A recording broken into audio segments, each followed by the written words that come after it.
Alright, here's a video I've been super excited about getting done since I knew he was coming.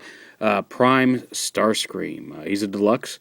You notice if you saw the pictures of the intro, his jet mode is very tiny. He makes up for it in robot mode, but very tiny jet mode. Not a whole lot to talk about. I mean, you can see just the comparison with my hand. He's a very small jet. He is missing the missiles that peg in under here. It's a pod of 3 missiles that go in on each side, which is not actually screen accurate. On the cartoon, he has the 1 missile that attaches to the side of his arm as well. And I think that's just a choking hazard issue. I think they made it 3 missiles so it wasn't as tiny. 1 missile would be very small, especially on this jet. So that's likely the case. We saw the Voyager at BotCon. Hopefully they'll show it at San Diego Comic-Con. I know a lot of the Prime stuff they were showing was saying at BotCon they said this is not really ready for public consumption, so maybe they'll show it, maybe they won't. I think we'll probably see a lot more movie figures there at Comic-Con than we saw at BotCon, just because of the movie embargo. But yeah, nice. The Voyager does have the single missile on his arm. And probably a little bit more accurate. You will see you can see his legs there underneath the jet mode. There is some robot. Actually, it's mostly just his legs there under the jet mode. But overall, still a very sleek, slim, slender jet, and really very pretty cool. Now to turn him into a robot. But the missiles are coming. I'll have them probably later this week, so I can show them off to you. I might have RC soon. So.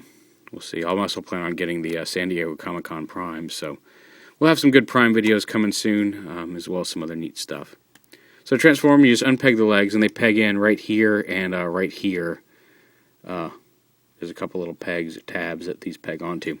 But you just pull the legs off, then you unpeg the waist from right here. There's 2 little tabs that peg in right here.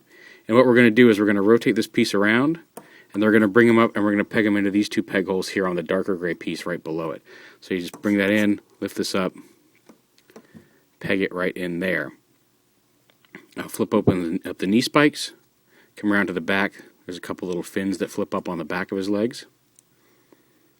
Open up the feet. He's got the 2 toes on the side are solid pieces, but the front and back foot and heel pieces are both individually posable, and that gives you some nice, despite him being tall and spindly, that lets you get some really nice solid poses. He's very solid in robot mode standing up because of those feet. Now this part right here, you can kind of see there's a notch. Let me see if I can focus on this. There's a notch right here in the middle of this disc that rotates because there's a little tab that locks it in place. So you turn it, and you'll hear it click when I get it all the way around to the front. Just like that. I don't know if you heard that, but there is a click there. And turn it around, and because of that, it gives his waist a lot more stability. It doesn't rotate loosely like animated Prime's waist did. And you can still turn it. The spring does help hold the waist in various poses, so you can have it off of that notch and still have a waist swivel there. But it will lock into place. And because of that, the first time you transform him, you almost feel like you're going to break it because, one, it does the manufacturing process does kind of leave it stuck in there a little bit, so you have to use a little bit of extra force. And 2, it's more force than you're used to because you kind of move it a little bit, and then all of a sudden it's like, why is this stuck? And it's just because you got to get it off that notch. So it's a little foreign at first, but once you get used to it, you realize that you're not actually breaking it. That's just the notch. And that's pretty much it for his lower body. So let's come up here to the top. Excuse me. I'm fine. That's just a little residual cough from before. But you pull the wings out like this, and just grab them and flip them down. And come up here. Pull the arms down and around. They rotate a little bit so you see the top, the little blue piece there. Then flip the tail fins pieces up against his arm, and that's where the missiles would attach from under the wings in robot mode. Like I said, those are coming, so I'm not too miffed because I do think the ones on the toy were too big, and it doesn't look too bad just having these folded up in robot mode.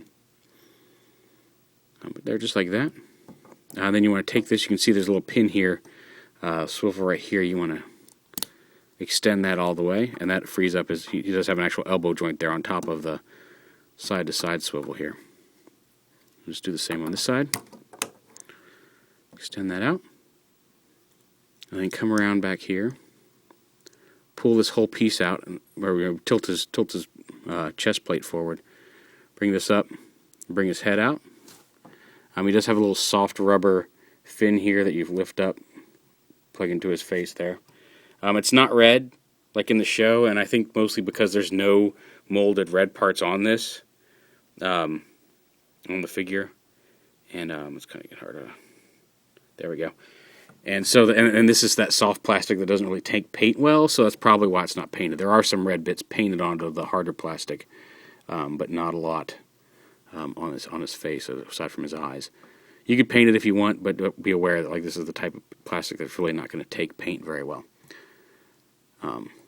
Yeah, you bring this up, you kind of fold this whole piece up, and these two tabs are going to peg into the back of the chest plate, just like that. And then you bring the head down, and you can see there's kind of a tab there under his neck. Plug that into the chest as well. And then you fold this up, come back here, open up